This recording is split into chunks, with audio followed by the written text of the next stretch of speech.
Come and dream with me.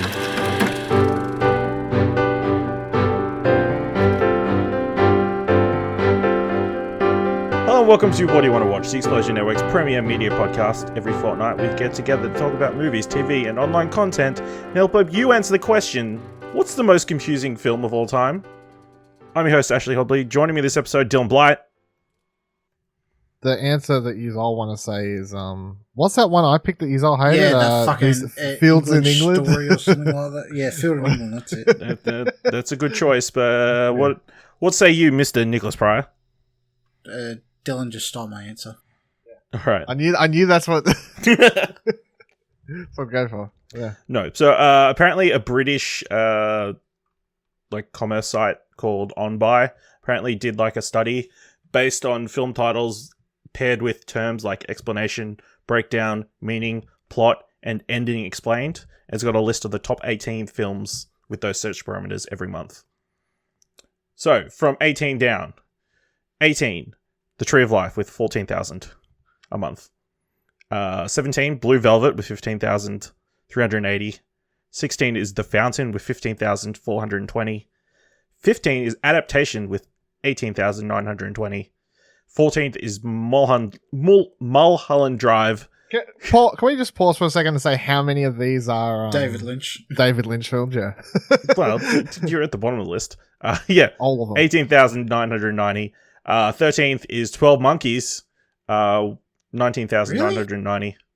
Number 12 is Cloud Atlas with 22,250. 11 is Vanilla Sky with 22,479. Number 10 is Memento with 24,060. Number 9 is Citizen Kane with 25,480. And number 8 is The Matrix with 27,120. Number 7 is 2001: A Space Odyssey with 31,260. Number 6 is Donnie Darko with 32,310. Number 5 is Ex Machina with 32,440. Yep, that's right. Number 4, Interstellar, 47,060. Number 3, The Shining, 48,950. Number 2, Shutter Island, 55,700. Do you want to guess what number 1 is? Oh, I have no idea, because judging by this, people are fucking stupid. Did you say Inception already? No, that's number 1. Inception. Seriously? Yeah. Some of these movies every are so month fucking 80,090 searches to find out the meaning of Inception. Do you say these are monthly searches? Monthly searches. I can't believe people are monthly searching that much for Citizen Kane and The Shining. It's people doing trying to do their essays for uni and stuff. A lot of those don't Crib even notes. Memento what's the meaning is of The Matrix? so straightforward. Pretty straightforward, dude. What's the meaning of What's the meaning of The Shining? Don't go crazy. All right. So after that information at the kicking off the show, we're going to got a lot of other stuff to talk about. We talk about everything we watched. We'll talk about everything, or a bunch of news. We'll talk about the film that we ended up watching, Suspiria. But first, let's jump into our watch history. Me and Dylan have both finished season 2 of The Boys. It's kind of a mind-blowing finale. Dylan, you were reviewing this series episode by episode. What did you think? Nick, you're 3 episodes in, though, so... Yeah, I started watching it, and then I got in trouble because I was watching it without Stacey, but I didn't realise I watched the first season with her, so I've kind of put that on hold until we've got more time to watch it. All right. Naughty. I thought it was a decent season. I don't think it's as good as the first one. I think the first half of the season is kind of slowish. Yeah, all up, I feel like the whole season's rather slowish. It's a season where it's a lot of setting up, I guess, things. It's like setting up this character, putting this character here, getting this thing moving, blah blah blah, and then you get to the end of the season and the characters are in lots of different positions for season 3, and you're like, cool, season 3 sounds exciting, but looking back on season 2, I'm like, it was okay. It was fine. I think I'm 3 episodes in, and I feel like I've gotten the plot hasn't advanced at all, really. I think I enjoyed it more than you. I felt like obviously they painted themselves into kind of a corner in certain storylines with season 1, and they took a while to resolve them. Pretty much taking some of them the entire season. But yeah, I enjoyed all of it. It's one of the most fun shows on the internet. On the internet. Obviously everyone's really great. Obviously, both Starlight and Huey, I think their relationship this season, I really enjoyed. I feel Butcher, he got to show a lot more range this season. And I feel like that his storyline kind of resolved itself pretty well. And Homelander, still one of the biggest dicks on the internet. Do you think it's a case of them going, all right, we've got a shot at making this show, season 1, let's fucking go full ball, and then when they get renewed for a second season, not realising how big it was going to be, they go, oh shit, we didn't think this far ahead, and now they're setting it up knowing that it's going to be extended past 2-3 seasons? They've announced a spin-off show as well. Yeah, I think it's a victim of them not realising just how big it was going to be. Well, you can tell they've got a bigger budget this season, I guess. Yeah. It's not so much the budget, it's them not planning this far ahead. Yeah, I don't know. It's like... it's hard to say, like, oh, they didn't plan ahead, I guess, when you've got a source material, but they're using the source material very... loosely. Very fucking loosely. Probably for the better, because... Oh, yeah. Every time I try and try and go back and read the original comics, it's very hit or miss. Sometimes I'm enjoying a couple issues and then I'm suddenly hating it because it's very crass. Yes, in a way that I don't think holds up particularly. Very edgy. Yeah, like trying to be edgy. Trying to be too edgy, but it's not. Maybe it was cool then like for Ashley kids. Yeah, but yeah. No. Sure. Shout out to Akash as well, I guess. Yes, Stormfront, great this season. Unlikely to be back. I really enjoyed the Sean Ashmore cameo for a couple of episodes. I think Frenchie got a chance to sort of look into his character a bit more and have a bit more depth, exploring his backstory and that kind of stuff. Shout out to that one episode where he's wearing an AEW t-shirt. Of course you picked that thing. I did pick that I wouldn't up. have even Did noticed. you not see that? No. Did you not see that? Yeah, he's wearing the fucking AEW t-shirt. Shout outs. I know. Yeah, well, good for Frenchie. I will say I'm really happy that a certain character has been written out of the show after the season because he wasn't very good. Certain younger member of the cast. I don't know who you're talking about. Who was taken away in a car in the last episode. Oh, right. Yeah. Okay. Yeah.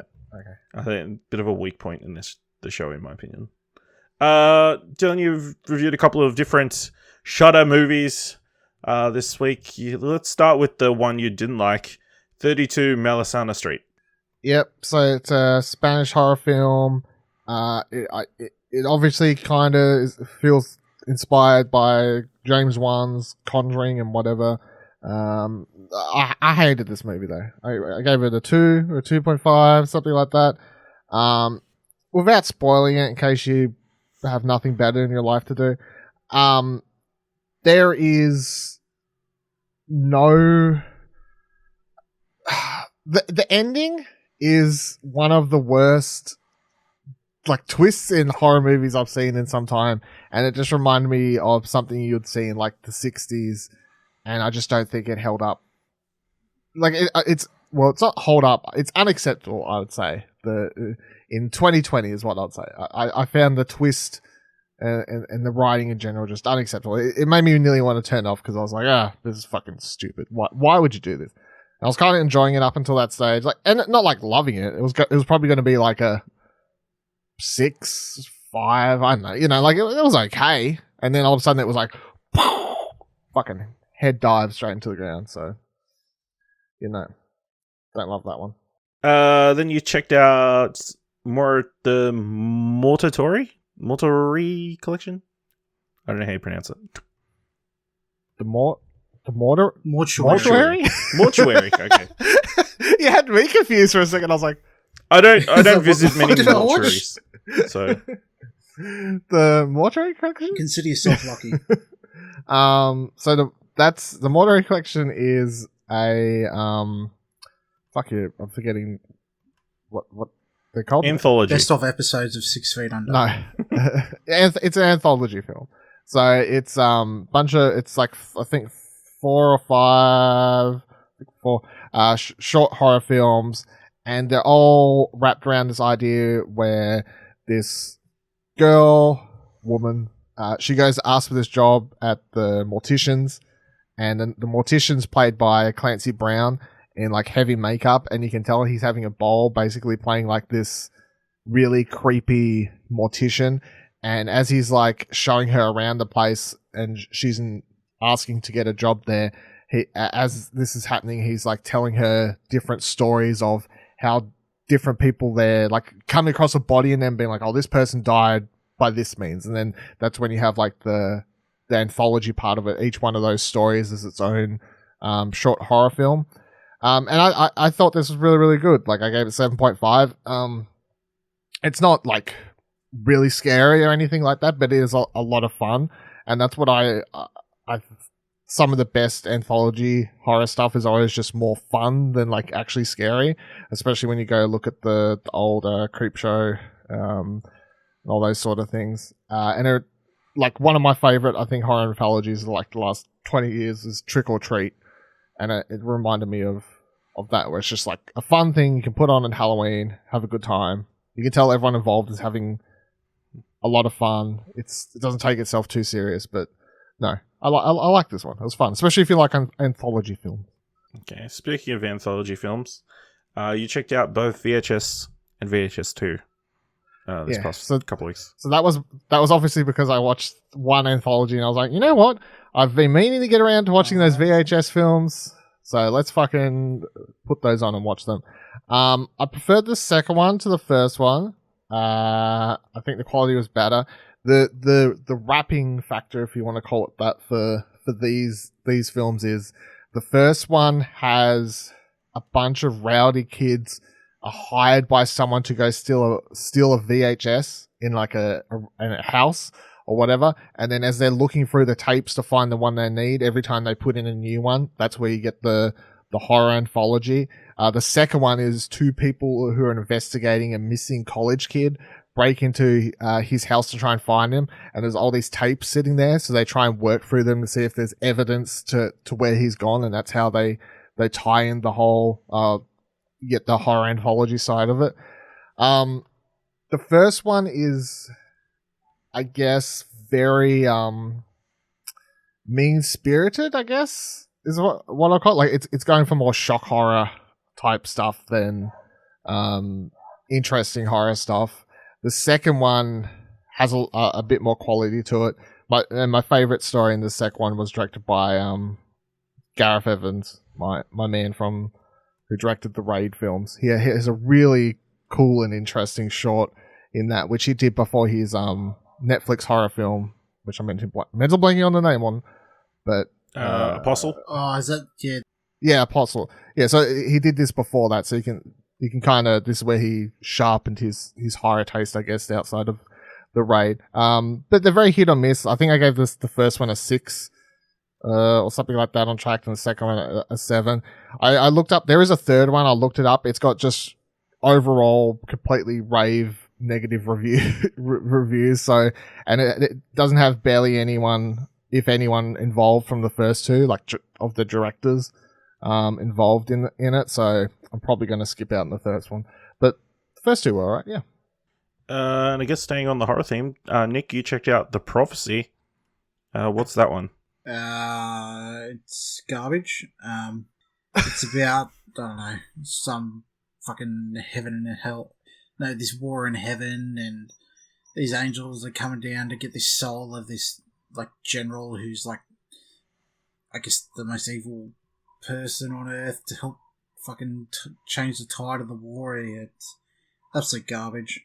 Don't even bother. It's got Christopher Walken as the Archangel Gabriel, Elias Koteas, I don't know how you say his name. He's the protagonist, and Viggo Mortensen is Satan, but yeah, I don't even know why I watched it. Why did you watch it? I don't know. I think I was looking through Christopher Walken's catalogue and I saw that and I was like, I might give that a go. I like, I guess religious kind of horror type shit, but it was, shit. All right. So I've been checking out a new documentary series on Stan called The Comedy Store, which focuses on the history of the Comedy Store, the comedy club within Los Angeles. It's famous for being the place where people like Eddie Murphy and Tim Allen, Roseanne, Bill Burr, George Carlin, Jim Carrey, Dave Chappelle, Andrew Dice Clay, heaps of people went through those doors, and pretty much just talking about the history of the place, and about what it was like being at the Comedy Store during those eras where different groups of people going through, like the Leno and Letterman era of people appearing on the show, and how that would prove to be a feeder to the Tonight Show, because people who would do stand-up at the Comedy Store would then go on to do spots on the Tonight Show, and that would set off their careers. I'm enjoying it so far. It's an interesting setup where every episode seems to be, amusingly, is set up with the host coming on and being on the podcast of somebody else. Like on the first episode, he's on Mark Maron's podcast. The second episode is on Bill Burr's podcast. Third episode is on Whitney Cummings' podcast. And that kind of like is the interview for that kind of runs through the episode. Also, it's very sad because every single episode so far involves like a very famous and big comedian dying, generally taking their own life in most cases. Particular, I think the first one covers like Freddie Prince's passing, and the lead up to that kind of thing. So, a really interesting look at a seminal place in history. The second episode does delve into how the store is actually run now a little bit, which hasn't been the case too much so far. So that was pretty interesting to see how a comedy club kind of runs at the moment. Well, not right now, but was running before COVID. So that... Funny you should... No, sorry, I was about to wrap up. I was going to say, funny you should say about how it's sad how every episode someone dies. Or I was watching the Great American Barbecue Showdown or whatever it is on Netflix, and at the end of every episode there's in memoriam of, and I was thinking, how many fucking people died making this show? Obviously, it's just a cast, like, remembering whoever, but I just thought that was very funny. Yeah. Yes, you can check that. It's going to be 5 episodes long. It's currently 3 episodes are available, so it comes out every Monday-ish. No, every Sunday. A new episode pops up on Stan. So check that out. Then, Dylan, you've checked out the first episode of a couple of other documentary series. Talk to us about Seduced inside the NXIVM cult, if that's how you pronounce Nexium. it. Oh. Nexium. Is that the... Nexium. Oh, yeah. So in case you don't know what that cult is, it's the easiest just to refer to as the one that Alison Mack was in. That's all I know of it. Like I never knew about Nexium until, when was it, like 2 years ago, when it all fell to pieces and a bunch of people got arrested, including Alison Mack, who was Chloe Sullivan on Smallville. And she was arrested on like sex trafficking and a whole bunch of other charges, like basically trying to get women to join up who would then become like sex slaves, and they would be actually branded for the head dude of this cult called Nexium.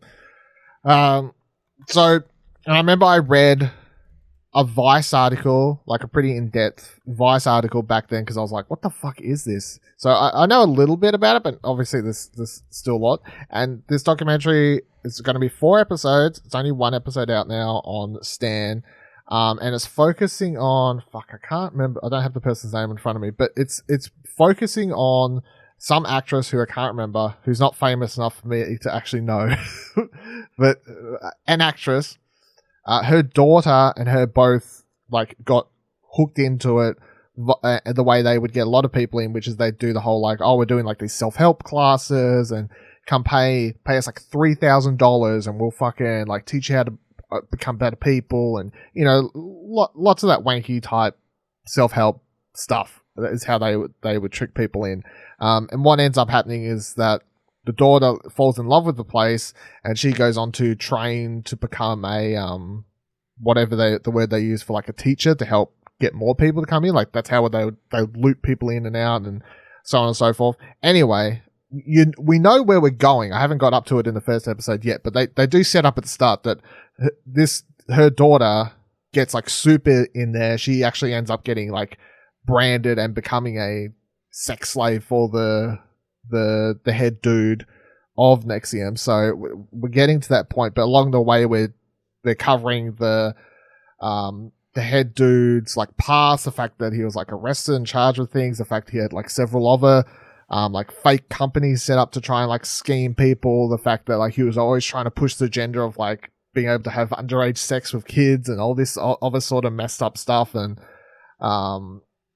then they're covering how the daughter stays in, the mother pulls out, but then like once the cult's got you, the cult's got you. And they have some interesting interviews with, like leading people who write about cults and who are comparing the stuff that they do in Nexium, comparing it to like Scientology and how they do like similar things. If you've ever watched a documentary on Scientology, they do these things where they basically put you in a room and they like make you tell you your worst fears and all this sort of stuff, and they're telling you they're doing it so they can help you, but in reality they just want to know your worst fears so then they can use it against you later to try and like keep you to stay part of the cult. So I'm finding it really interesting. I mean, I feel like I always have an intrigue for anything cult related because it's just utterly fascinating. But anytime I watch these fucking things, I'm just like, oh my god, how is this happening? And it happened for so long, and like, it's like you shouldn't be laughing, but you're just like, how does this shit go on for so long and no one fucking like does anything? Like eventually. Yeah. It's funny. It's funny that you're watching that because there's also at the same time a documentary airing on Netflix about that called The Vow. Oh, is that on Netflix? Which is about a guy that was in the Foxtel. On Netflix, I mean Foxtel. Yeah. That's about that, but this is a guy that was in the cult. He was commissioned, I guess, by the cult to make films and stuff for it, but during the way he got disillusioned and he actually turned it into a critical documentary about it. And I believe that's airing now. That so they're airing two at the same time. Told me about Nexium. I believe it aired earlier in the year, but yes. Oh, is it? Okay. Well, he was only watching it recently, so it might have been a rerun. But yeah, I've read that it works as like a very good companion piece because I think apparently that ends right before this documentary starts. So. Oh, okay. So they're two different time periods. Well, if a cult runs for like 20-something years, yeah, you're not going to come. Yeah, well.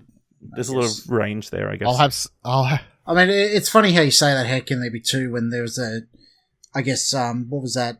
Fucking the Fire Festival Fest, Island. There was Fire two about Festival, that, and yeah. Yep. I mean, I'm sure there's enough stories to make multiple documentaries about different cults, but if you see them on airing at the same or similar time, you're like, come on. Don't you want to space them out a little bit? Yep. Then you checked out Agents of Chaos. What's that one about? So this one's all about Russia. It's really, really good. So I've only watched the first part. I believe it's 2 parts. They're 90 minutes each. But it starts as a like, hey, you know how everyone reckons that Russia was involved with the Trump getting elected in 2016, and the dude doing the doco, the narrator and whatever dude, he's like, I set out on a mission to be like, is that a thing? Is that a thing that actually happened? And investigate it.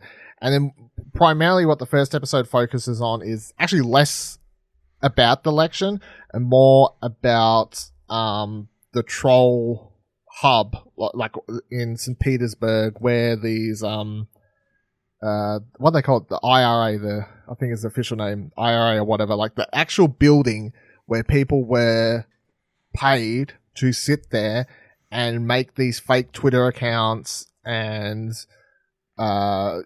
create these fake things and whatever else. And they spend a lot of the first episode actually covering events that happened in 2013 with Ukraine, where Putin spat it and wanted the Ukraine president to basically be more on his side because Ukraine at the time was thinking about joining the EU, and Putin didn't want that because he wanted Ukraine to still be like more Russian sided, and Ukraine's like right in the middle.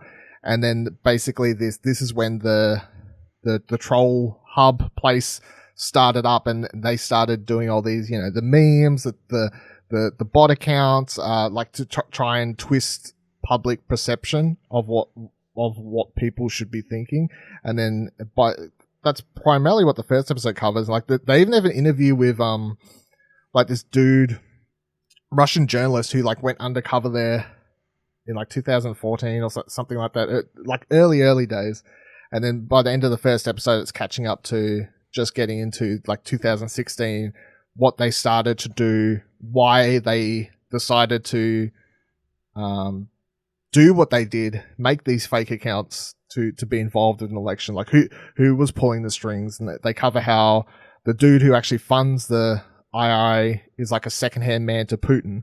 So it's like that's where the money's coming from. So no one could ever pinpoint it to Putin, but Putin's like in line there, you know. So it's super interesting, especially if you are at all interested in that shitstorm that was 2016's election, I guess. Yeah.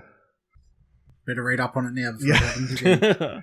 It's actually it's one of those things. Watching it, like I don't think, especially if you haven't read much up on it or watched many videos on it, I think for a lot of people they just think it's a joke, like, oh, Russian bots, haha. But like this, I feel like a lot of people could watch this and suddenly be like, oh wait, no, it's not a joke. There's an actual building. Here's like videos of people. Here's these troll accounts. They even have like a segment there where they show this one, they follow this one particular account. They're like, hey, look at this person named Charlotte something or whatever. And they're like, look at all these times this person was quoted in CNN articles, Fox News articles, whatever. And lots of people she had like 26,000 followers on Twitter, and all these people would quote her tweets in articles and say that she is an online political pundit. And then, but we now know that account was actually just a fucking Russian bot, and it was being written about it. It's like one of those things that it's so crazy you wouldn't believe it unless you was watching it. Yeah. Nuts. Still happening. Yeah, it's still happening. I would say I'm still watching The Circus on Stan. I think one of the last previous 2 episodes they went to some place that's like investigating what the Russians are doing prior to this election cycle, and rather than coming up with crazy plots, they're just retweeting stuff Donald Trump has said, like, you know, amplifying the crazy shit he says, and that kind of stuff. So yeah, crazy times. I mean, and all we can do is watch, unfortunately. From the sidelines.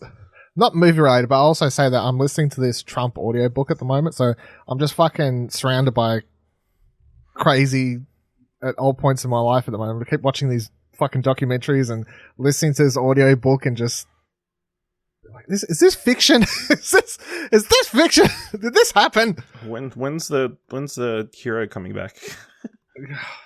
You know.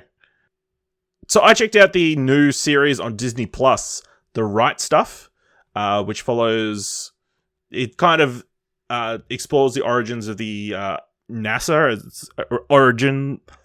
It follows the origins of NASA as it started its program to get to space and that kind of thing, and follows the first group of astronauts and how they kind of were preparing to go to the moon. Currently, like 3 episodes out. The 4th one should be releasing today as of release. Headlined by Patrick J. Adams from Suits and Jake McDorman. It's fine. They're definitely going for like a Mad Men feel. But it's on Disney Plus. 2, it's being produced by National Geographic, so it's never going to quite hit those marks. It's like a guilty pleasure at the moment. It's like, yeah, I'll watch an episode, but I'm not going to be like super invested in it. There's obviously a lot of storylines that we've seen before. Like, there's the Jake McDonald character is a big womanizer, and the maverick bad boy, you know, who's really good at his at flying, and he wants to be number one. And then Patrick J. Adams plays more of a straight man, like American hero type. But yeah, interesting series. Something else to watch on Disney Plus if you still. Have you ever seen the original movie? Sounds like Space No, I Cowboys. haven't seen the 1983 film. My dad made me watch it when I was like 12. Bored me to tears. It goes for like 3 fucking hours. He loves it for some reason. He's like, "Here, watch this. Fucking great movie." I remember just being like, "Oh my god, it's still going. Oh my god, it's still fucking going. It's fucking longest." That's how I felt watching Heat. The Heat's actually good. Hey, Parts of it. one of the Parts best of it are. shootout scenes of all time. Yeah, that's the only thing. Also, worth one of the watching, best isn't face-to-face showdowns between actors ever, where they're sitting in they meet in the cafe for the first time.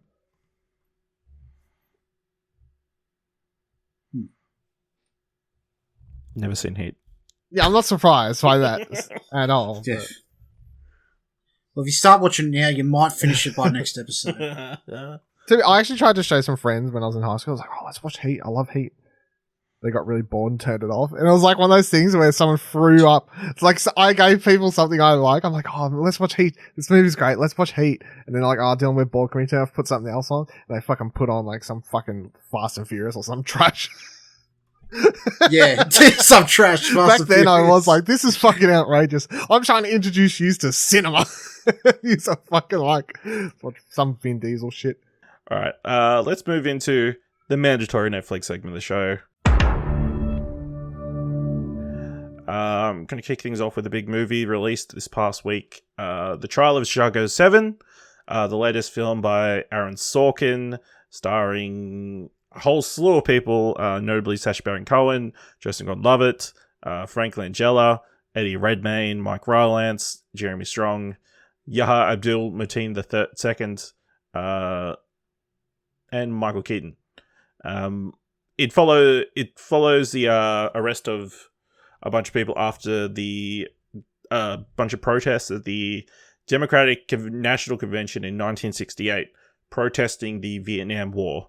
And the film follows the court case, following kind of putting charges against these 5 people in the wake of the riots that took place pretty much after that event. Really interesting. Obviously, as an Australian, knew nothing about this. I had seen a couple of mentions of it recently, because believe it or not, mirroring current events to a little degree. Very much there's certain scenes that could have been taken place from something that was set earlier this year. Things like police officers taking off their badges and that kind of stuff, and like using excessive force, that kind of thing. So it is incredibly relevant. Is Aaron Sorkin? If you like his stuff, you're gonna love this. I think it's really well written. It does take place it does go do flashbacks to other events, but it is completely set around this court case, which took place over 5 months. So, of course, the dialogue has to be really interesting. Frank Langella plays the judge, who is like a terrible person, maybe one of the top villains of the year. So he's really great. Sacha Baron Cohen plays the leader of the Youth International Party, Abby Hoffman. He is great in this. I really enjoyed him. He's very funny, but also has serious moments as well. So I think it's one of his most interesting roles so far. I enjoyed it across the board. There are some issues, I believe. Yahya Abdul-Mateen's character's story is like very condensed, especially towards the end of his plot line. Like, he kind of gets written out very quickly, and his story is kind of condensed from what actually happened in real life, which is much more devastating and sad. I think mainly to make Gordon-Levitt's prosecutor, Richard Schultz, look better. His setup at the start of the film is like, he's just doing his job. He doesn't really want to be prosecuting these people, but he has to do it as part of his place in the national prosecution or whatever it's called. So yeah, I really enjoyed it. really good watch. Probably one of the better films I've seen this year. So, yeah, available now on Netflix. The other big series that came out this past week or so, The Haunting of Bly Manor. Dylan, you've finished the entire series after you're complaining about people binging it so quickly. You binged it really quickly. To be fair, I was complaining that night because it came out and I was like, people are already tweeting about having finished it. Fucking watch it in one afternoon. I'm like, at least I took a couple days. Jesus. Haunting of Bly Manor. So follow up to The Haunting of Hill House, the show that Explosion Network gave TV show of the year went last year. So No, year before. What? Year before? Fuck yeah, you're right. Fucking time, hey. Year before. I really enjoyed this. I think that there's a couple key things though. It is nothing like The Haunting of Bly Manor. In a lot of ways. So what? Hill House. It's nothing like Hill House. Hill House, yeah. Even though it's got a lot of the same cast, obviously Mike Flanagan's still involved. It's still about ghosts, still about a haunting, quote unquote haunting. But I like what I tweeted when I finished it is how I feel about, which is like I feel the first season was about fear, and the second season is actually about love. So it doesn't actually have as much like scary stuff in it, and I don't mind that. However, I feel like they marketed it. They're marketing it as, hey, it's more of that real scary show. Remember that real scary show with the bent neck lady? Come get more of that scary shit. And in that regard, it actually reminds me of Guillermo del Toro's fuck, I meant to blank a name on it. The one I tweeted about. Fuck. Never mind. Fine. No. Hellboy. So the one with Mia Wasikowska and Jessica, the fucking Velvet. Crimson Peak. Crimson, yeah. Yeah, so it reminds me of Crimson Peak, and by that I mean that Crimson Peak is a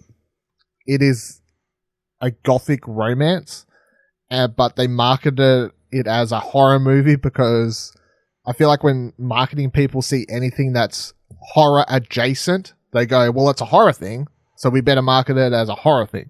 And like the same thing I feel like happened with Doctor Sleep, like Mike Flanagan's Doctor Sleep, where that's not particularly very scary, and in a lot of ways it's not actually a horror thing, like it's horror adjacent. In a lot of ways it's more like a superhero fucking movie than a horror thing, but they still market it as a straight up horror thing. I think the performances in this season are stronger than the first season. Just doesn't have the scares. It has a really sweet ending. I teared up in the ending, whereas I think the first season I actually didn't love the ending so much. I was like, yeah, it was fine. Like, you know, it was more about the journey than the ending for that one. So I was like, whatever. Whereas this one, I feel like had a much better ending. I was tearing up in the ending. It was more about the actual characters than just a roller coaster ride, which is what the first season was. So very different shows. I enjoy them both. I would rank the first season higher, but I still enjoyed this. So then I checked out the new film by Rada Blank, starring Rada Blank, the 40-year-old version. It's a comedy written in, well, I'd say it's more of a dramedy, but follows a 40-year-old playwright who is kind of like at a crossroads in her career. She was a 30 under 30 kind of person, but then has kind of not done anything for the last while. She's kind of teaching in a New York high school, but then after a couple sour events, she decides to possibly try her hand at doing hip-hop instead of playwriting, Hamilton style. Shot entirely black and white. I really enjoyed it. I thought it was a really interesting piece. I don't think it's going to be everyone's cup of tea, but I thought Rada Blank does a fantastic job as a really likable lead. I really enjoyed the bunch of kids she's got as her class. She's doing like a drama class where they have to work together and write a play. Of course, being a bunch of teenagers, it's something Conquerors of the Spermicides or something like that is the play they decided to write. And there's some actual good music, I think, as well. I really enjoy the relationship between Rada and her agent / best friend, Archie. Just two people who have obviously known each other for a long time and have shit they need to say to each other, that kind of stuff, and sort of exploring that.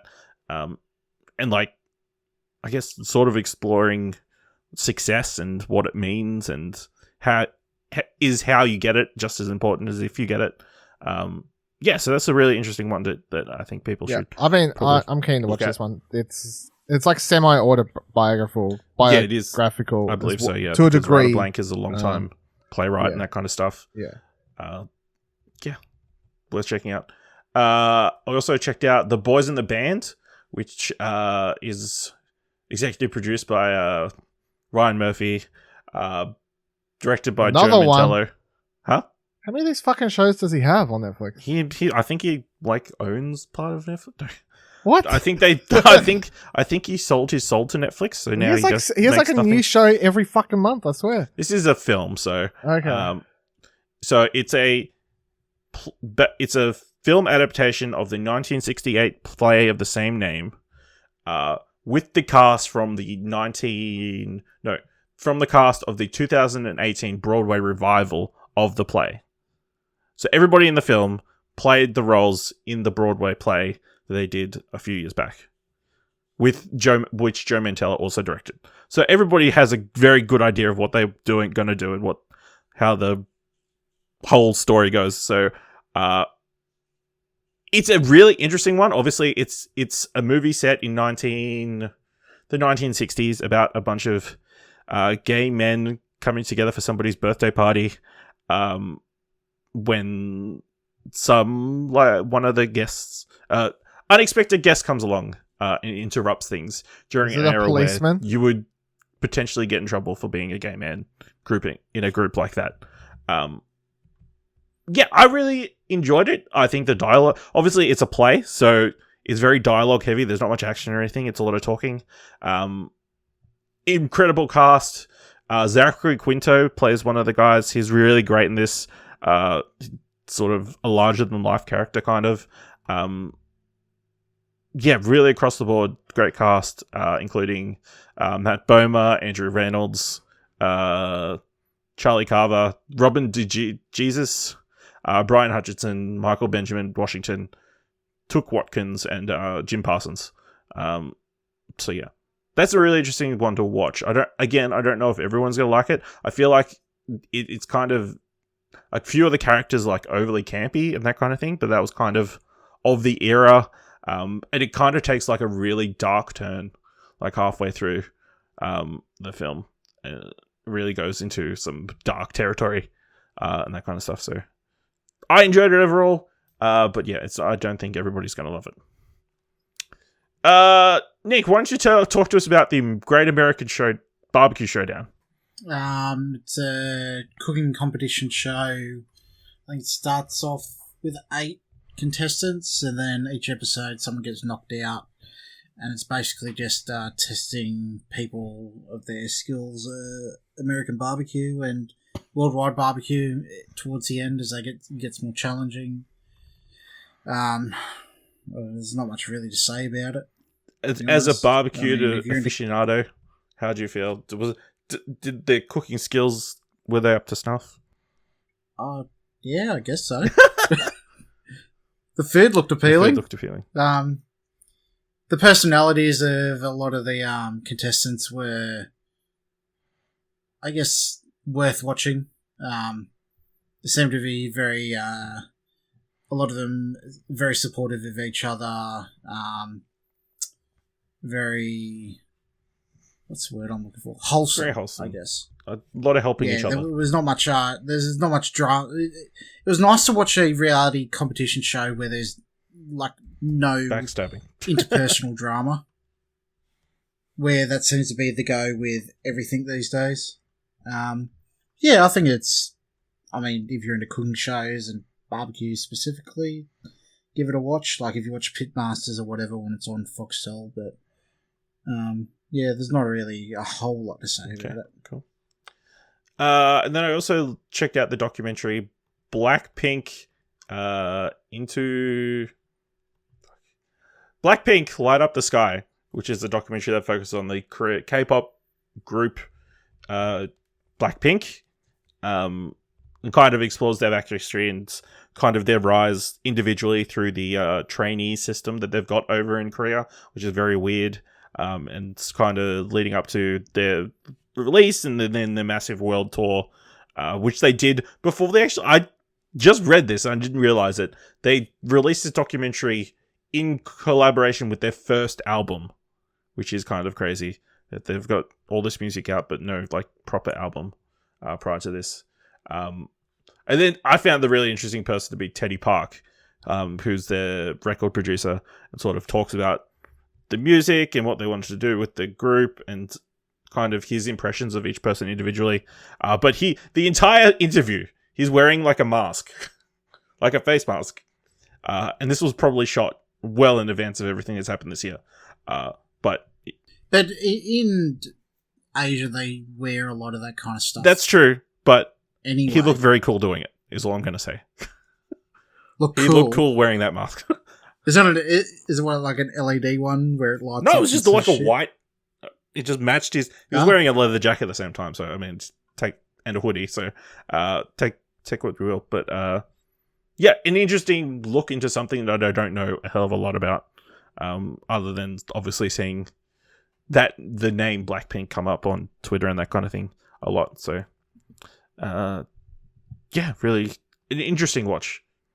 All right, let's move into the news. Talking about Fast and Furious.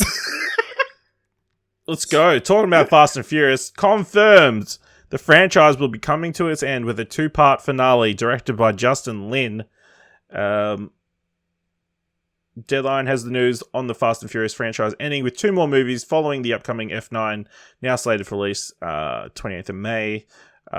Fast 10 Part 1 and Fast 10 Part 2 will be coming, with Vin Diesel being joined by Michelle Rodriguez, Tyrese Gibson, Chris Ludacris Bridges, Jordana Brewster, Natalie Emmanuel, and Sung Kang. Dylan, is this the right move? Yeah, fuck yeah. How can Is it weird to finish it with a 2-part? Fast 10 Part 1 and Part 2? Nah. Works for Harry Potter. That's true. And Hunger Games. Why not call them Twilight? Fast 10 and Fast 11? And The Hobbit. There you go. Fucking love it. No, I remember them. I remember them doing like some interview at the start of the year or whenever, like when they were starting to kick off the promo for F9 before it got canned. I remember there was one interview where Vin Diesel was like asked about the next one, and he was saying like, "Oh, it's like the script's so big at the moment, it might be like a 4-hour movie, or we might have to turn it into 2." So when they announced it was going to be 2, I was like, okay, I guess Vin Diesel wasn't talking out his ass apparently, because half the time you'd never know to trust him or never trust him because he just kind of runs with his enthusiasm and not his you can't really trust what he's saying. But no, I'm all about this. Obviously, I'm a Fast and Furious fan. I think I'm excited for this solely because Justin Lin's doing it. Like Justin Lin seeing out the franchise, that makes me happy. He's the one who revived the franchise. He's the one who's directed all the best entries in the franchise. If anyone's going to finish the franchise out, I'm glad that it's him, because he kind of became the Fast and Furious director. So I'm happy with that. Yeah, I'm happy for it. I mean, I feel like their hand's been forced a little bit. I think it would have been more interesting to hear this news post seeing F9.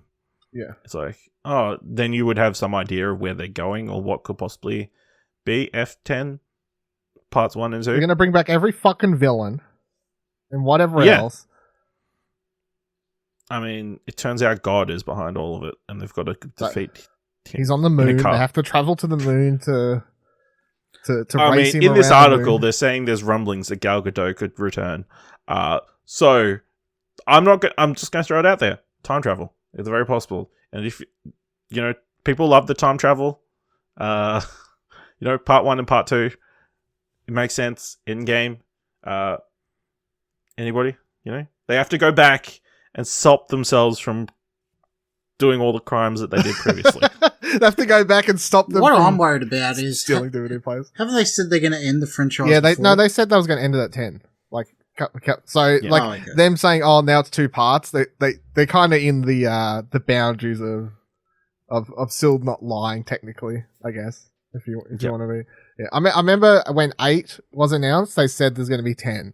So they've stuck to 10 for a few years now. There's 10 stories. Yeah. Like 2 parts now, and then it'll get changed to 3 parts. No, it's weird. It's a weird one because like when they announced they're going to end it, you're like, why? Because each movie continues to make a fuck ton of money, so really there's no reason to stop.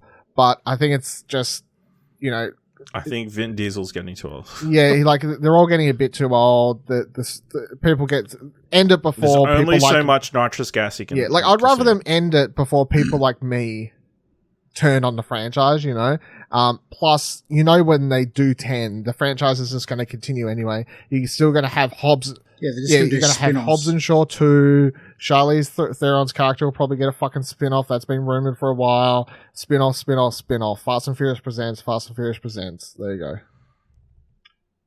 Yeah. Until we finally get Brian, the baby. Yeah, baby Brian. Baby Brian gets his own spin-off in 20 years. So yeah. Nick, you happy for everybody else to enjoy their Fast and Furious? Oh, I don't care. Whatever floats your boat. Great. Let people enjoy things. Let people enjoy things. That's a good sentiment.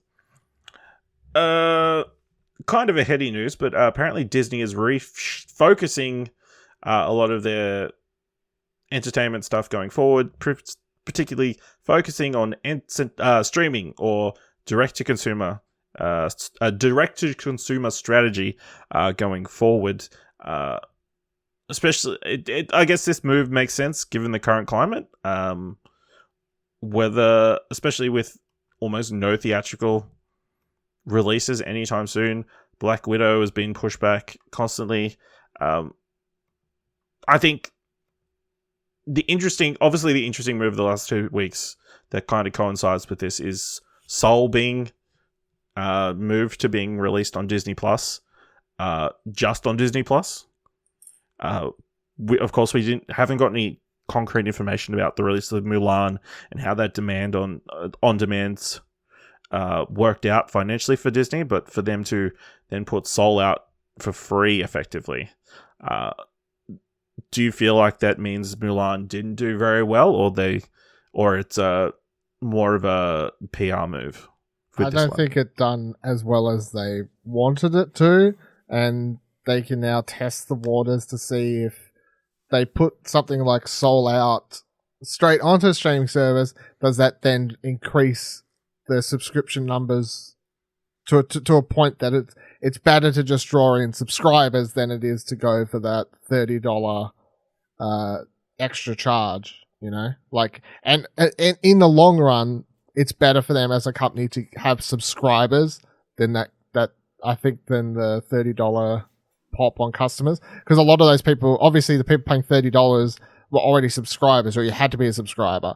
So maybe the numbers they saw from Mulan was like, well, our subscribers barely went up any, which means the people who all brought Mulan were already subscribers, which means that we didn't really bring in any new subscribers, but that's what they need long term. They need more people subscribing and staying subscribed. So I think they have to try this different means for Soul and maybe see how that works out. Yeah. Nick, how do you feel about Disney potentially focusing more on streaming services? It can be a bit worrying. Like, if COVID keeps on going on as the way it is, they might see that as the future. Like, what if movie theaters don't bounce back as much as they obviously don't anticipate it? Well, I believe maybe the top 2 cinema chains is looking like they're going to go bankrupt before the end of the year. Yeah, well, I mean, they obviously see it as the future, but yeah, I don't know. Like, I guess they're doubling down on the streaming service before, I guess, Netflix and all the other streaming services get more of the market share, I guess. Yeah, I guess so. I feel like Disney is in its own bubble. I feel like they're almost like the Nintendo equivalent of in the video games Square Center, where they're playing their own game. The problem is they can do whatever they want. Just they own so much, and they're buying up more all the time. So I don't feel like they've been buying up too much recently. Probably nothing major that you know about, but they're probably already buying small stuff all the time. Well, properties like film properties just make stuff, I guess. But yeah, I mean, it is concerning as a theater goer that maybe Disney thinks the cinema experience is not feasible for the future, especially for people in a safe COVID-free-ish place where you can actually go see the cinema. I'm very disappointed that I won't be able to see Soul in a cinema, because I feel like that would have been really good. And if maybe we don't see Black Widow in a cinema, that would be really disappointing as well. I probably wouldn't anyway. Okay. But like, how far down the line could it potentially go? Is Avengers Endgame? No, the last Avengers movie we see in a cinema? Potentially. I mean, unless cinemas like start to come back. Yeah, I think everyone's just started to realize that it's not a 2020 issue anymore. It's not a 2020 like deal with it. 2021 will be okay. 2021, America and lots of other places of the world are still just going to be continuing like very similar. I think that's what everyone's come to kind of see. Like we're in November nearly, and shit's not getting better. The COVID hasn't suddenly magically disappeared as certain world leaders promised it would, because they said such things. They're adjusting their plans accordingly, I guess. But yeah, it kind of shits off us here in Australia, where we're moving towards a what's the official wording? He's like COVID, living with COVID, whatever. I don't know, fucking terminology or whatever. But like getting to a stage where nearly all of Australia would be able to go back to a cinema, maybe even Melbourne cinemas would be back up in like a month, maybe by December, who knows? Hopefully, for their sake. I would assume so. Maybe if they continue on their right path, then yeah, I would assume they would be. So then all of Australia would have the option to go see these movies, but I don't know. Yeah, it doesn't make sense to me that they're like Soul will release in cinemas in countries that don't have Disney Plus, but for countries that do have Disney Plus, it will release there. I'm like, well, how about countries that are what? It doesn't make sense. Why don't you just take two bites of the cherry? Yeah. You know? Show it in cinemas, take the money from that, and then also have it on Disney Plus for people who weren't going to go to cinemas. Yeah. There's obviously, I guess, maybe costs more to get it out into cinemas than they're maybe banking on getting back. Because even in countries where it's manageable, I guess people are still playing it cautious, where they'd rather not go to the cinema anyway. I don't know, because up here, a couple of indie cinemas have been running both Trial of Chicago 7 and Rebecca this week. Before that, they both get released on Netflix. Also, On the Rocks, the Sofia Coppola film that's about to come out on Apple TV Plus, has also been playing in indie cinemas up here. So, I mean, it's not like it can't be done. I don't know. It just seems like a weird choice. Another thing there also, they shopped it around to regions that are able to have cinemas, but because of the hit they've taken business-wise, they aren't able, I guess, to afford maybe the rights to show. There was talk that Tenet was looking to get a bigger cut of cinema chains of the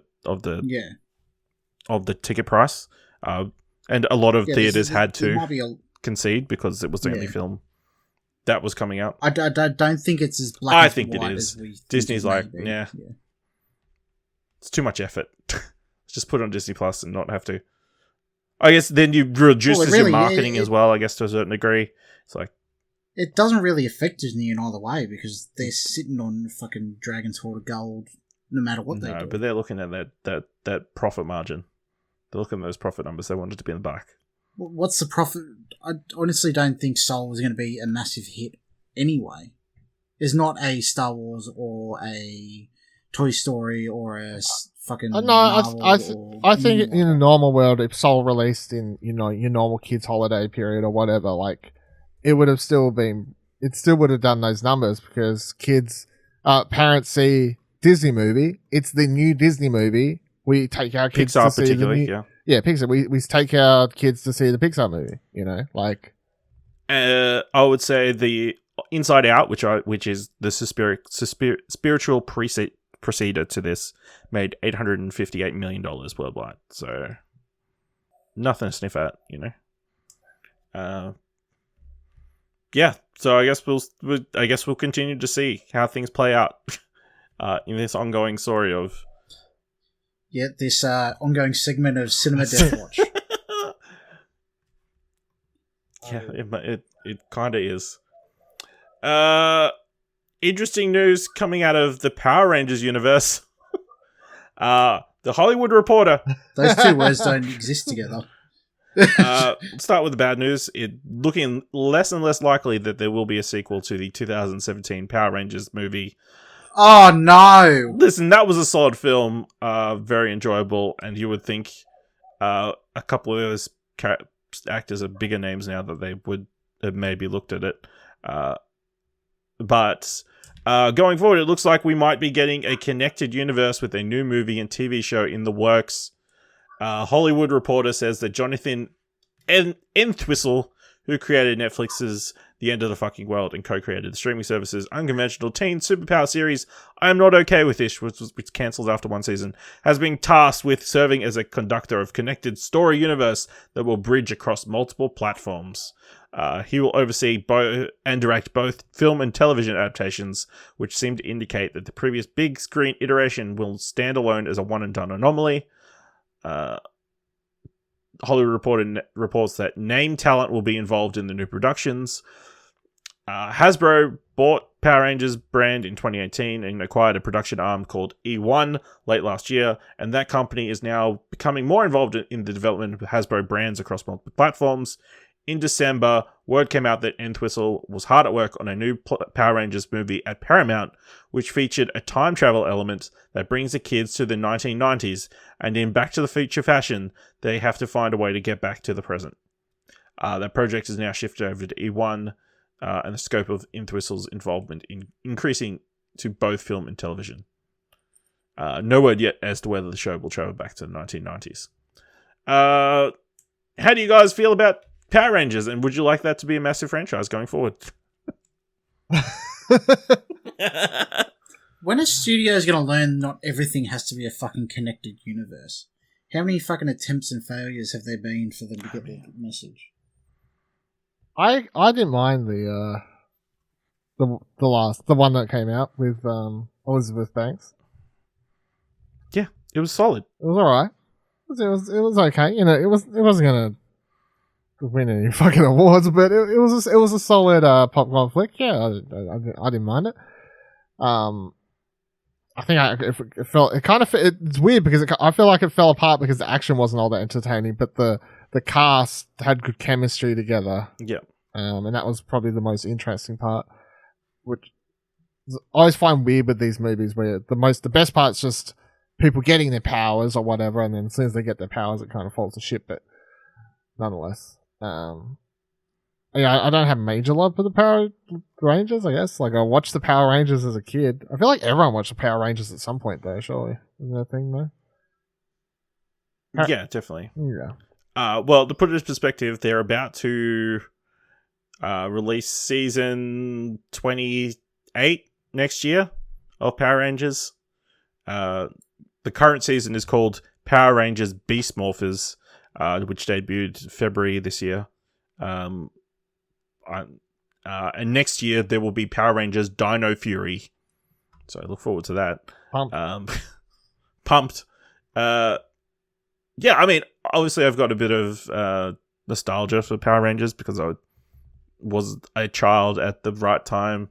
I remember coming home from school and watching Power Rangers, the Mighty Morphin Power Rangers, the original season or two, and recording episodes if I could be at home at time, and then loving that first movie, which I don't think I'll ever go back to because it probably will not be as good as I remember it. But yeah, I think that I'm not sold on, obviously, I haven't loved much of Jonathan Entwistle's work so far. I think I got like 1 or 2 episodes into the end of the fucking world, and you can find my review of I'm not okay with this on the website, which I gave it a middling review. So, I mean, him being involved is not selling me on it, but, you know, I'm cautiously optimistic that this could be something, you know? Yeah. So, look forward to more red, black, yellow, pink, and blue Black costumes. black and yellow. People in the future. So we're finally getting a spin-off film from Mad Max Fury Road. It's been pretty much confirmed that George Miller will be returning, directing a Furiosa film that will be a prequel to Mad Max Fury Road, starring Anna Taylor-Joy as a young Furiosa, with also Chris Hemsworth and Yahya Abdul-Mateen II involved in the film that Miller will write, direct, and produce. How do we feel about this news? I'll watch it. Pumped. Okay. Yeah? Yeah, I love it. It's funny all the news stories kept saying, you know, spin-off. But I remember George Miller in interviews when Fury Road came out, and people, of course, because the way people are like, everyone's like, I know you're doing the press tour for this thing, but what's the next thing, you know, like, which is always kind of weird, but nonetheless. I remember back then watching interviews and reading interviews, and whenever he was asked the same question about, like, what's next, Mad Max, what's next, Mad Max, he always said coyly the same sort of answer, which was that, oh, like, I have an idea for a Furiosa film. But he always talked about it as if that was just his idea of the, like, he's done with Mad Max, and, like, the continuation of the franchise was with Furiosa, which, if you watch Mad Max Fury Road, makes perfect sense, because it's very obvious watching that film that the main character of the film is Furiosa. Like, Max is kind of this place in for the audience. He's just kind of along for this mad ride, but Furiosa is the lead character who has the main arc. She's the hero of the story, and at the end, Max literally just gives it a thumbs off and fucks off to go somewhere else. So, like, it is literally just Max. Yeah, this is a spin-off in name only, really. Yeah, like, yeah, but I mean, it's another George Miller, like, Mad Max-like film. I'm sure he'll have fucking cars and whatever else. Yeah, typical George Miller Mad Max stuff. So I'm all about it. I mean, I love Fury Road. Fury Road's one of my favorite films of all time. So I'm down for him to do another one. I thought it was crazy the fact that he was fucking however old he was when he was filming Fury Road, like 70 something or like nearly 80 or whatever. Like, the idea of this old dude just out there in the middle of buttfuck nowhere filming these Namibia, real stunts Africa, with, yeah. you know, some guy playing an electric guitar strapped to the end of a fucking truck, and he's out there like, and action.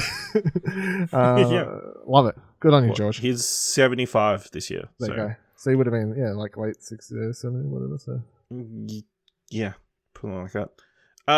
Yeah, I'm keen. Very keen for this. Obviously, Fury Road, great film. I don't think I've seen a bad performance from Anna Taylor-Joy yet. No, she was fantastic in The Witch. Fantastic in The Witch. Really liked. I haven't seen it, but I've heard. Really liked her in Thoroughbreds. She's going to be in that Queen's Gambit series. I'm very on Netflix, excited which for that. Very excited. Looks really good. Yeah. She was kind of the only reason I was keen to check out New Mutants, which I never did, but she looked good in that. Oh, is that out? Came to cinemas. Oh. Yeah. It's crazy what happens when you miss this show for 6 months. But yeah, I'm really keen. She seems to have like a big lot of reverence for the role. In an interview that she did with MTV's Happy, Sad, Confused podcast, she says, I fell in love with Furiosa because of the way Charlize presented her. She did such an incredible job. It was so beautiful. I can't even think about trying to step into her shoes. It has to be something different because it just can't be done. I've already started dreaming about Furiosa and she's coming in very strong. I'm so committed to working as hard as possible as I can. I always said I wanted a role that I would have to give everything to. It wouldn't just be my mind, but my body, what I'm doing with myself when I'm not on set. I'm excited for that and to push myself past the limits of what my brain thought was possible. I think there'll be hopefully a lot of brain thought limiting pushing. Yep. Yep. I just hope we get a cameo from Tina Turner. I mean, that would be the icing on the case, would it? I guess the other interesting note, Chris Hemsworth appearing in his first Australian film, maybe. Yep. Loves Australia. We'll see. We'll see if it actually, one, is shot in Australia, two, how much financing Australian production companies actually give it. I suspect this is a full-on Warner Brothers production, so because Fury Road was, I believe, as well. So, I mean, is it going to be Australian or not? We'll see. I highly doubt it, especially after that news with the government cutting funding and tax breaks and shit. Yeah, but, you know, it actually is actually safe to film here, so that's a plus. And I'll tell you what, Yahya Abdul-Mateen, he's in bloody everything at the moment. Yep. And I'm not complaining, because it's pretty great. Yeah, very keen. Very keen for this. Looking forward to it. Are either of you guys fans of Dexter? I was up until the last two. I was until season 3. That's longer than... Oh, yeah. I think I dropped off after season 2. But guess what? It's coming back! There's going to be a Dexter revival on Showtime with Michael C. Hall returning as Dexter to right the wrongs of what is regarded one of the worst finales in television history. How do you guys feel about this? They've specifically said that this is going to act as a second finale that will make things right for fans. I think the ship sailed way too far. Like, literally. I mean, the show's going to become a lumberjack, and this show, people don't care anymore. Yeah, it's an interesting one. Obviously, there's been so much backlash to that finale that I've seen online. To actually come back to it is a bold choice. Although, admittedly, Michael C. Hall, I don't know how much he's actually done in the years since Dexter. I don't think he's gone on to... he hasn't gone on to something super successful. Sure I've seen him and stuff. Quick look. Well, the biggest hope for this coming out of this is that maybe we'll be able to get Game of Thrones redone. Yeah. I mean, sure, let's do another season of Game of Thrones. No, redo the season that's been done. No, that's kind of what they're doing here. They're not like redoing the entire season. They're just continuing the story. Yeah, no, I'm saying just redo the last 2 seasons. That's not what's happening here. Yeah, but maybe... Well, it's just it's a precedent. It's a step in the right direction. Okay. We'll have justice. Other than Game of Thrones, is there any other series that you can think of that you would love to get this treatment? No, because I don't even want this one to get done. No. Even shows where I didn't like the finish, it's like you get one shot. It's done. Move on. Next thing. It's done. Wrap it up. No one cares. Yeah, that's fair. So, it's been a while since the three of us have been together. It was a certain segment that we do pretty regularly with the three of us that I really couldn't do with Kieran here. No offense to Kieran. Segment. Which would you rather watch? So, with Nick returning, we come back. We'll do another iteration of Which Would You Rather Watch. Of course, this is a segment in which we go to the website flickchart.com. It gives us 2 movies. And we have to pick which one we would watch. Of course, if one of us hasn't watched the film, it goes into our pile of shame. It's a long list. Nobody in particular's fault. But and we keep going, and it's a good time. Look, I've got to bite my tongue because I'll be lauded for the first one. All right, let's kick things off. The first two films, Taxi Driver and Harry Potter and the Chamber of Secrets. From that, I'm guessing you haven't seen Harry Potter and the Chamber of Secrets, Nick. Yeah, let's go with that one. And you obviously haven't seen Taxi Driver. Yeah. Have you seen Harry Potter and the Chamber of Secrets? Yeah, I have seen Harry Potter. Okay. All right. I was trying to keep some dignity. Well, yeah. Next up, we got The Pianist versus Harry Potter and the Chamber of Secrets. I haven't seen The Pianist. I haven't seen The Pianist either. We've got Casino Royale versus Harry Potter and the Chamber of Secrets. I would go Casino Royale. Which one's... That's the second Harry Potter. Yes, it's the second Harry Potter, the first Daniel Craig Bond. This isn't hard. I'd probably Casino say Harry Royale. Potter. Come on. Really? Do you not like Casino Royale? I don't really like the Craig Bonds at all. The only one I really like is Skyfall. Interesting. Next up, we've got Indiana Jones and the Last Crusade versus The Lost World, Jurassic Park. Indiana Jones. Indiana Jones. Yeah, I'd go Indiana That's Jones. the best Indiana Jones. It is. Too. Correct. Yeah. Smashing. I mean, 4's pretty great, but... Next up, we've got National Treasure and Hellboy. This is actually a tough choice because the National Treasure films are solid. Yeah, they're kind of weird polar opposites, kind of. They're both dealing with like ancient stuff, I guess. Hellboy. Probably National Treasure because I remember it more. I don't really remember a whole lot about Hellboy, other than it's got the Shape of Water dude in it. It doesn't. Same monster, yeah. I would say right this minute, I would probably watch National Treasure because I haven't seen it in a long time. So, and I'd want to watch it. You watch it on Disney Plus. Again, I believe that popped up recently. Next up, we've got X-Men Origins Wolverine and Star Wars Episode 3, Revenge of the Sith. Star Wars.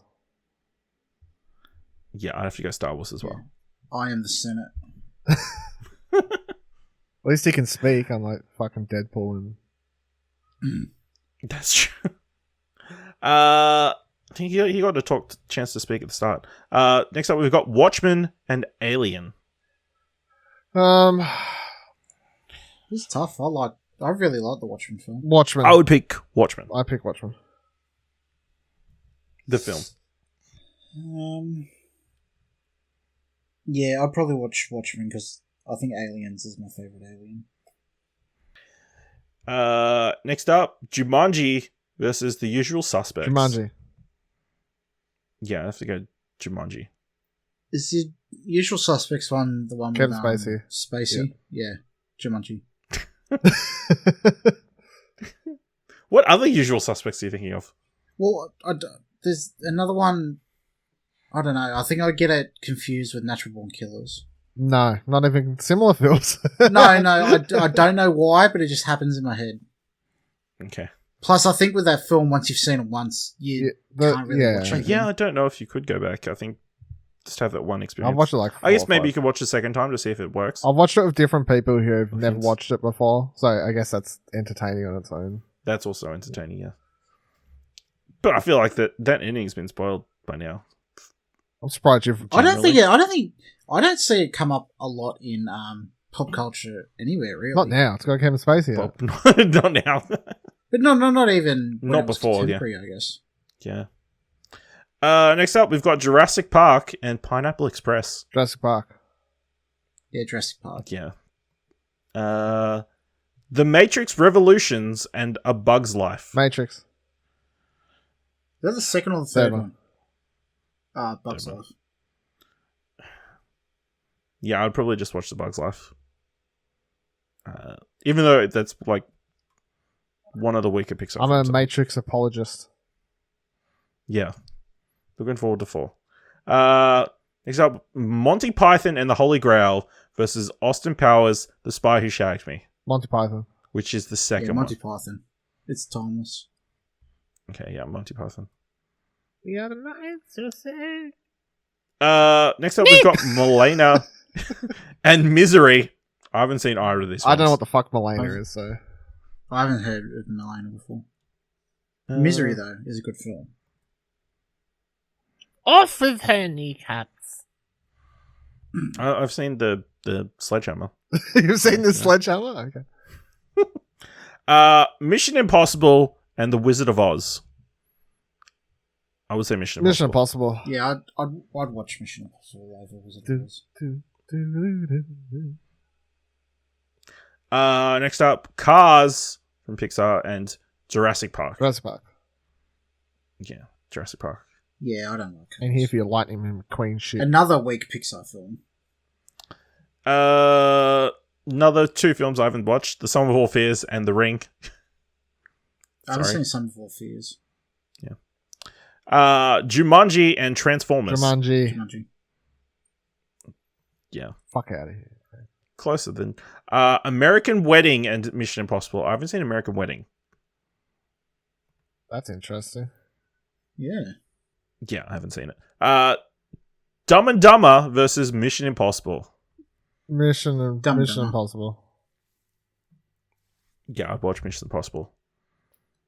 I can't imagine Dumb and Dumber's age well. I don't think it does. I watched it a couple years ago.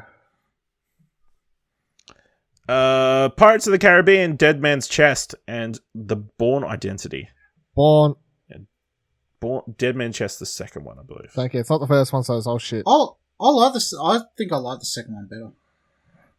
So, yeah, Pirates. Yeah, I'd probably watch Pirates as well.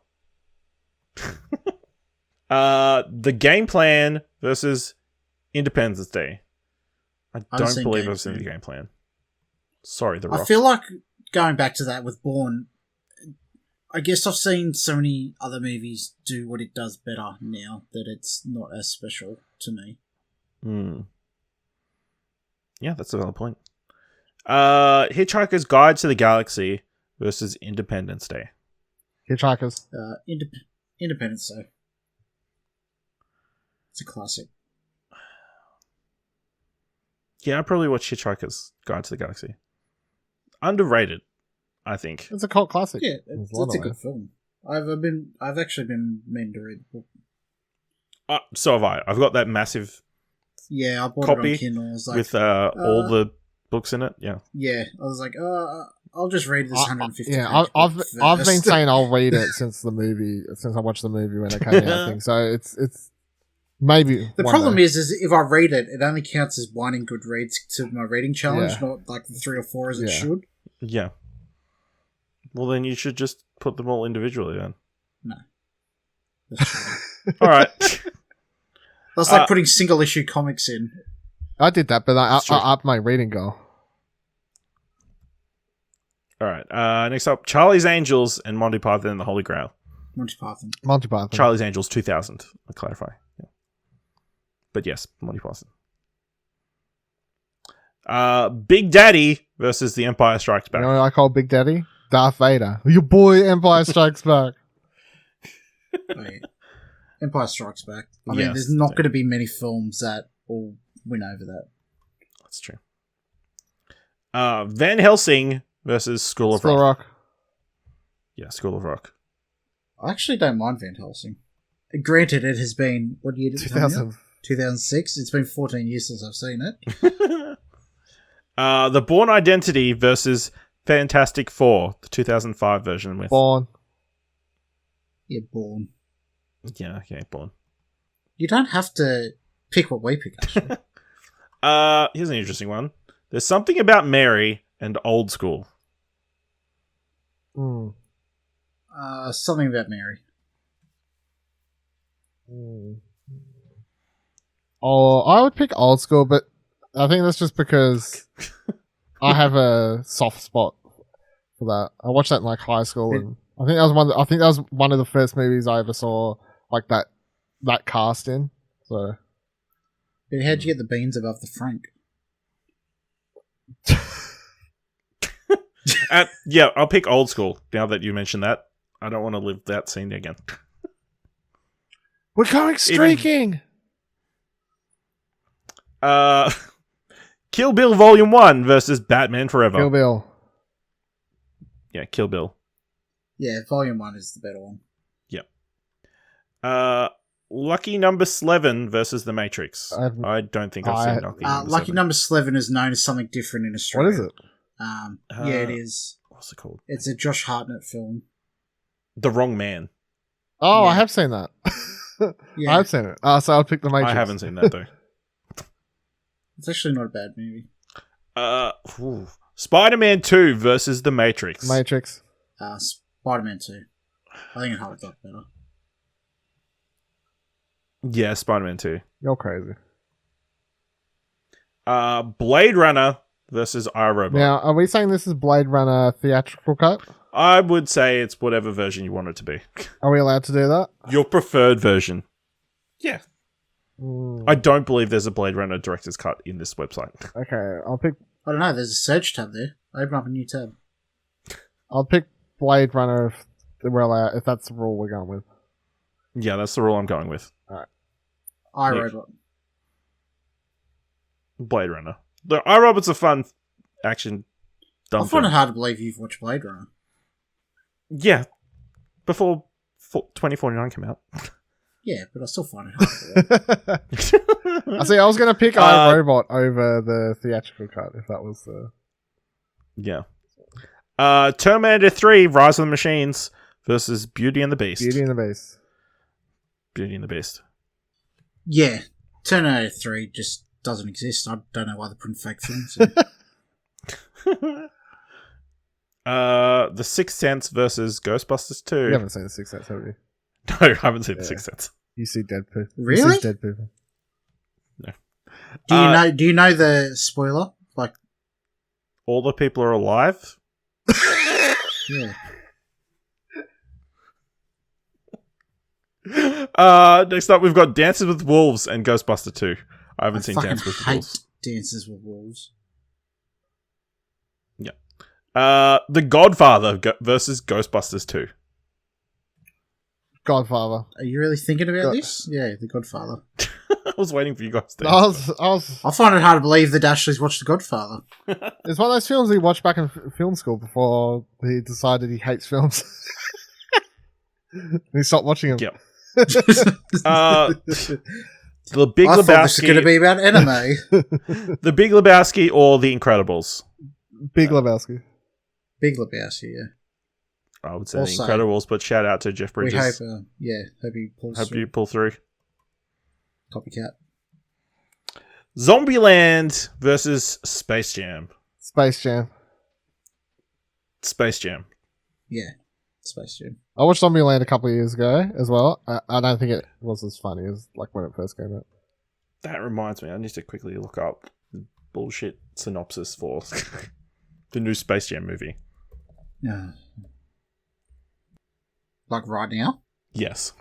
Oh. Just- I've been meaning to check out the sequel to Zombieland, but every time I go to watch it, I go, oh no, I'd rather watch something good. Not even knowing that I've seen it.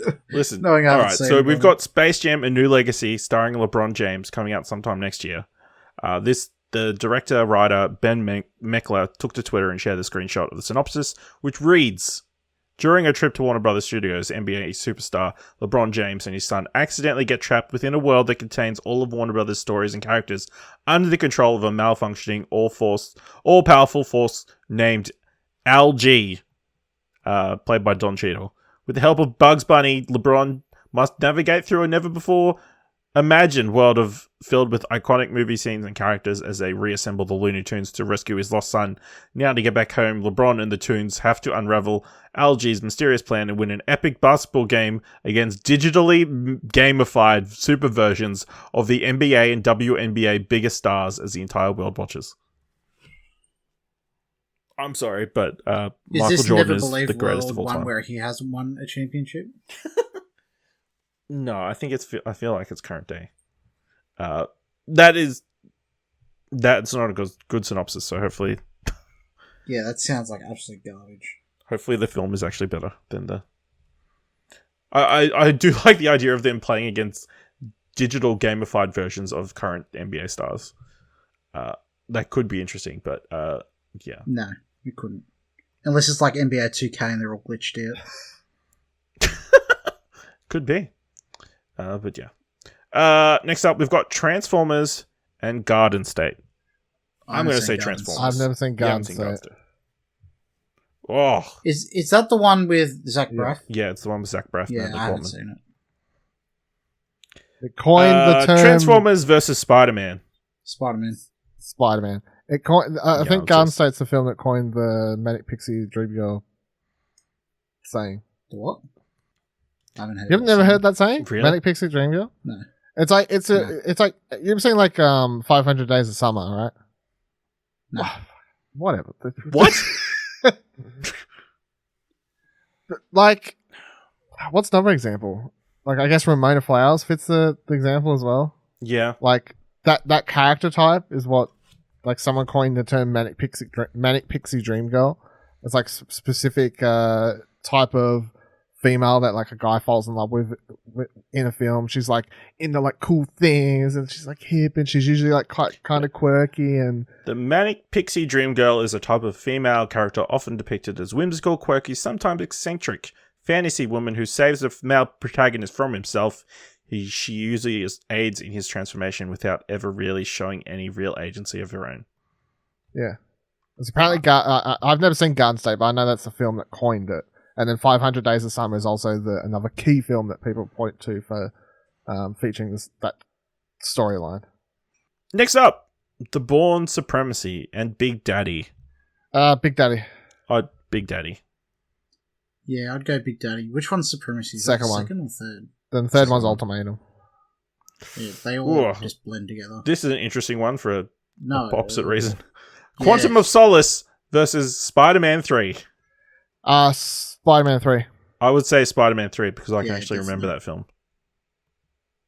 I hate Quantum. Fucking Shit. Next up, Super Troopers and Superman from 1978. I haven't seen. Superman. Okay. I haven't- Don't you say you haven't seen Superman? I have not seen Super Have you not Troopers. seen Superman? Have you not seen Super Troopers? Jesus Christ. What the? Have you not seen Superman? National it's Treasure fucking versus Spider-Man 2. 50 years old? If you didn't hear, National Treasure versus Spider-Man 2. Spider-Man 2. Spider-Man 2. Yeah, Spider-Man 2. Mr. and Mrs. Smith versus Hitch. I'll choose Mr. and Mrs. Yeah, I'll Smith. choose Mr. and Mrs. Smith. I can watch those two. Yeah, Each other.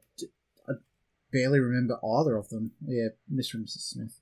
All right, I think last- I got Hitch for free when I got my PS3 when you They got love free giving it away. Blu-ray or Yeah. something. You got it with your PSP, UMD disc? I constantly hear people bring up With Hitch. the PS3, I think there was a promotion where you get one free Blu-ray or something like that. Like try and get you into it. Wedding Crashers and Alien Resurrection. I haven't seen Alien Resurrection. I haven't seen Wedding Crashers. 300 versus From Dusk Till Dawn. I haven't seen Dusk Till Dawn. Oh, that is a batshit crazy film. 300 versus Harry Potter and the Chamber of Secrets. 300. I'll watch 300. Harry Potter and the Half-Blood Prince versus Daredevil, the Ben Affleck version. Harry Potter. Probably watch Harry Potter. Yeah, probably Harry Potter. I don't remember which one that one is. It's the sixth one. The Matrix Revolutions versus Blade Runner. Blade Runner. I'd watch Blade Runner. Is Matrix the second one? Yeah. That's the third one. Third one. Blade Runner. 12 Monkeys versus Finding Nemo. I haven't seen 12 Monkeys. Back to the beginning of the episode. Oh, I actually haven't seen it. I haven't seen that. Let's end on this one. Goodfellas versus Finding Nemo. Goodfellas. Finding Nemo. Really? Yeah, Goodfellas is fine, but I don't think it's a movie I can watch over and over and over.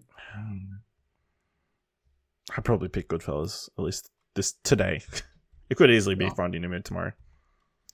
Alright, well that's been another fun installment of Which Would You Rather Watch? But let's move into what did we end up watching. Nick, what did we end up watching?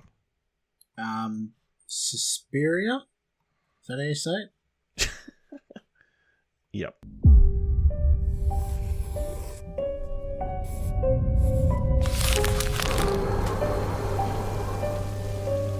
When you dance the dance of another, you make yourself in the image of its creator.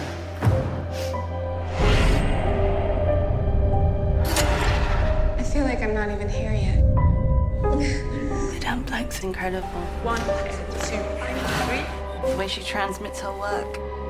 You have to decide, what is it you want to be for this company?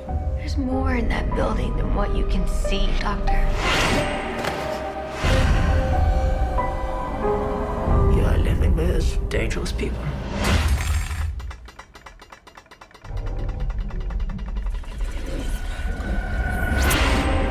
Yes, the 2018 film Suspiria, directed by Luca Guadagnino. Fun fact: this is the first episode. This is the first. What did we end up watching that has been a duplicate director? Oh, Is it? didn't you not know? Yeah. Nick doesn't know the director. Don't give it away. That's right. I'm just looking it up now on Trakt.tv. I mean, I'm sure you really loved his previous work. It's a very well-regarded film. Got a number of Academy Award nominations. Oh, yeah, it's that fucking... Why are you upset, Nick? Now I remember. What did he direct? There's- Yes, Moving on. he directed Call Me By Your Name, which Nick is clearly not a fan of. But this one is an adaptation of the 1977 Italian film directed by Dario Argento. This version stars Dakota Johnson, Tilda Swinton, Mia Goth, Angela Winkler, Ingrid Cavan, Elena Fokin, young American dancer Susie Bannion arrives in 1970s Berlin to audition for the world-renowned Helena Marcos Dance Company. When she vaults to the role of lead dancer, the woman she replaces breaks down and accuses the company's female directors of witchcraft. Meanwhile, an inquisitive psychotherapist and a member of the troupe uncover dark and sinister secrets as they probe the depths of the studio's hidden underground chambers. This was kind of a collective pick because it was kind of horror themed, but I believe Dylan was the one who brought the film up in the group chat. So, Dylan, why did you bring this one up? Came out recently. It was on my track list of things to watch. It was horror related. So I added it to the pile of movies that we were correlating. And I really wish... Yep, and Nick, this was one you were keen to check out. This was on your top 3 choices. Yeah, only because I hadn't seen it before and I saw discourse about it on Twitter, so I thought... And I had been meaning to watch it, so now's as good a chance as any, I guess. Yeah. So, which one of you wants to get your feelings on this film out first? I'll go first, I guess. Look, is it a good film? No, I don't think so. But in saying that, I like the ideas behind it. I just don't think it was executed very well. Like, it certainly could have been something a lot better. Like, the ideas it was portraying and the themes and the visuals and that, I think were good. But, I think it was far too long and I guess not executed great. Yeah, I would say I also didn't like it. I find it a slog to get through. I had to take a break like halfway through. And I feel like the plot didn't work for me. I didn't think the final reveal felt satisfying. It just kind of felt out of nowhere. I will say visually, it's very impressive. There are some very long, impressive dance numbers. They're very good to look at. But again, that final act, no, what was it? The sixth act, because it's broken into 6 acts plus an epilogue. There are some some kind of ridiculous visual effects involving blood. That kind of Yeah, I think it was a bit didn't A24. elicit the reaction they were probably going for. Dylan, what'd you think? Yeah, I didn't like it either. Way too long. The stuff that does work in the movie, they don't focus on long enough, and then they go move the story elsewhere, which I found quite weird. Like, so what does work is relationship between Dakota Johnson's character and Tilda Swinton's character. The sort of like motherhood, like mother-daughter relationship they start building up, and then you get these scenes between them. That's probably the best character stuff in the movie. But then then they fuck off the other characters for like 20 minutes and whatever else. And I think the best scene in the movie is the dance scene. It's like very, or either that or like the first one where Dakota Johnson does the dance and the person downstairs getting fucking contorted at the same time. That either one of those scenes, which are both, I guess, technically dance scenes, are the best, I thought, in the movie. But no, it was just like way too long. And I think it just felt like it was thought it was smarter than what it is.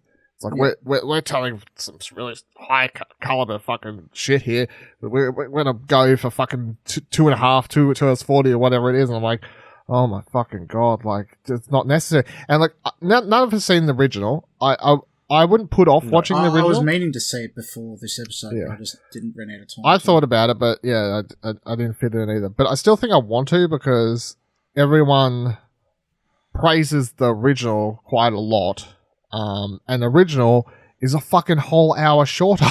Like, which kind of says a lot. This is, I guess you could class this as an art house horror film, but this is the example that everyone goes to like a type of film where people that disparage art films go, look at that, it's just shit. Like, why watch art house films when?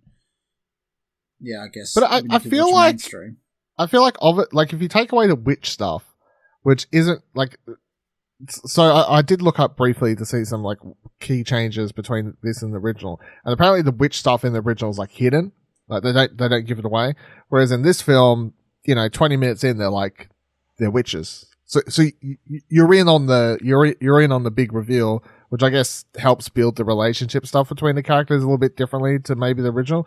But take away the witch stuff, this movie obviously reminds me a lot of Black Swan, but Black Swan is 10 times better than this movie. Like it's a dance group dealing with dark stuff in like a sort of horror setting and whatever else.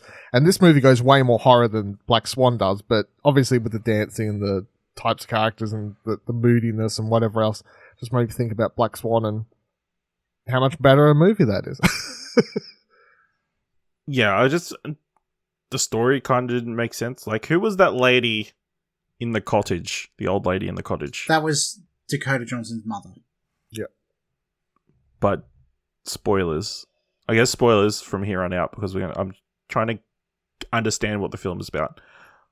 Dakota Johnson is Mother Superior. No, so the soul of Mother Superior was inside Dakota Johnson all along, and she was being drawn to that coven her whole life, and then when she finally get there, they do all this, they're preparing for this ritual for the alleged Mother Superior, that real fucking rubbery suit, witch down the bottom, to transfer her soul into Dakota Johnson.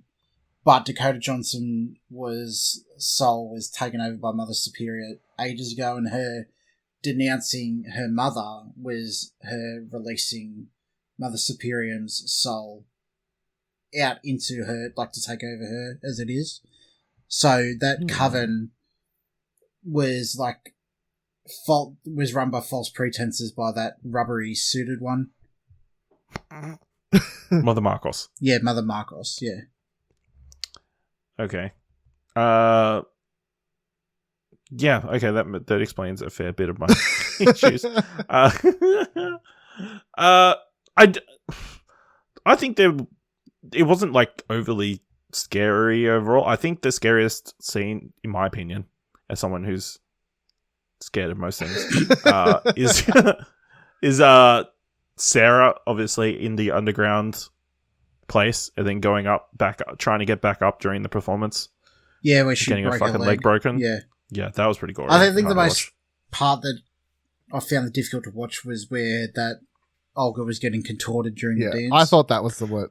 I thought that was the worst. How the hell did they do that? Apparently it was mostly real. She's a contortionist. So, yeah. Yeah, and I saw a lot of the discourse go, a lot of it was about the gore at the end, but I thought it was... Like B-movie gore? Yeah, it was, especially with the camera effects it did with the slowdown. The real weird frame motion, rate and the filters and whatnot, and I just thought it was... It went like real fucking Rob Zombie filming the movie. Yeah, Rob Zombie directed the end of it. That, and especially the design of death that she summoned, that was real fucking... Yeah. Just B-movie. Low budget. Yeah, it's weird. I found it weird. It's real weird because the rest of the movie shot like super serious and like, and then you get to the end and then they're like, okay, well now that it's super gory and it's super witchy or whatever, we're gonna have all these segments where whenever it cuts to the gore, we're filming in 10 frames per second and I guess a lot of blood doesn't equal scary. Good gore. No. Yeah. No. I mean, it's no... It was almost comical. No Kingsman with people's heads blowing up. Is the other major storyline to this film is the psychiatrist, Dr. Joseph Kempler. Yeah, I didn't think he needed to be part of the film at all whatsoever. No, I agree. I mean, yeah. Other than to, what purpose did he serve? I mean, to introduce you. I think after his first scene with... whatever. You could have done that Maritz's anyway. You character. could have found... Dakota Johnson could have found Patricia. her journal after she'd gone missing. And then there. That's true. Yeah. I know. He was kind of a weird through line, I guess. And the fact that Tilda Swinton plays... And I guess he helped Sarah, sort of investigate more into the coven. Or have that Sarah kind of stuff. investigate find the diary and her investigate on her own. I also just... I think it was just I honestly think it was there to go, oh, Tilda Swinton plays 3 characters in this film. Yeah. That's what I think it was, because... And it was kind of distracting, because I knew that Tilda Swinton played... I knew coming into it that she played that... So I didn't know coming into it. Okay, so I knew she played 3 characters, and it was very obvious which one she was. I didn't know. I didn't pay attention. How do you not notice? I feel like... Well, maybe that's why it was distracting me, because I knew that she played 3 characters, so of course as soon as the psychiatrist appears, I'm like, that's Tilda Swinton. It didn't look real to me. It looked like it looked very rubber suit. Oh. Yeah. I don't, because I'm looking at the IMDb page and it's got somebody else's name listed there. So yeah, so apparently they faked it for months. Whenever they kept when the movie came out, it was like a fake actor's name for the old guy. Lutz Uberstorff. Yeah. They had a fake actor for it, and then even for months after the movie came out, they never said anything. And then apparently it wasn't until an interview late last year or something, I don't remember. But No, so this article is from October 10th, 2018. Tilda Swinton finally comes clean about a mysterious triple act in Superior. Yeah, and she said in that, she's like, everyone kept asking me if I played the character, and she kept saying no. And then she's like, no one asked me if I was playing the actor who was playing that, at which point I would have said yes. Oh! Yes. It's fucking Tropic Thunder. Yeah. Yeah. Okay, so to be clear, she played Madame Blanc. She played Mother Marcos in the rubber suit. And was the... Yeah, so at the end of the movie, she's literally 3 characters there. In the one scene. In the one scene. But it's not technically impressive because they're all separate shots. Yeah. And it feels unnecessary. And if you look up why they had her play the psychiatrist, they're like, well, apparently her and the director were like, oh, with the one male character, this movie's so much about females, we don't want to have a male gaze to the character, so let's have a female play it. But I'm like, I don't really care, because I just feel the character was unnecessary, full stop. So I don't really care who's playing the character. Get rid of it. You know? And then the story just resolves with Susie revealing how his wife died. It was kind of a weird epilogue. Yeah. It's like I said, good ideas executed poorly. Yeah. Bad movie. All right. Well, I guess that brings us to the end of this episode of What Do You Want to Watch? Of course, you can find all our news, reviews, podcasts, everything over at explosionnetwork.com. If you want to follow us on Twitter, you can go to explosionnetwork.com/Twitter. You can find all our handles there. You can tweet us about anything about the show, or you can send us an email at mail@explosionnetwork.com. If you want to help us out, leave us a review either on Apple Podcasts or on Podchaser, or tweet about the show on Twitter, or tell your friends about the podcast. But don't blow their heads up because they're following the wrong patron because of the wrong podcast, because that's not a nice thing to do. All right, until next time, keep watching stuff, I guess. Unless they listen to the Joe Rogan Experience.